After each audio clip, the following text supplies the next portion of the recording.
Hi, my name is Alan Rodrigues, and welcome to this course on deep dive into the API gateway and building a serverless application from Pack Publishing.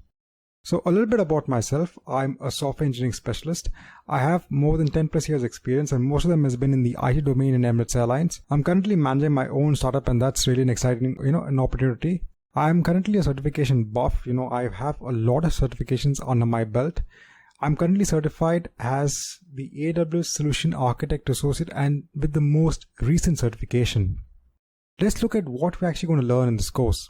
So first and foremost, we're going to see the introduction to the API Gateway service. Next, we're going to look at the internal workings of the API Gateway. We're going to see how to manage the access to the API Gateway using IAM policies.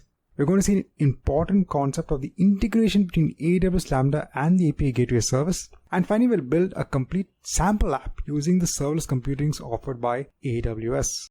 So why the API Gateway? Well, first and foremost, it's part of that serverless architecture. A lot of companies are going serverless, and the API Gateway is an important component in this entire serverless architecture.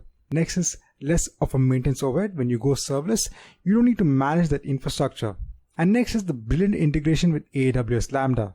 So what are the course goals? Well, first is learning what the API Gateway service is all about, how to work with the API Gateway service, how to control the access, the integration between AWS Lambda and the API Gateway service, and finally looking at the entire serverless picture.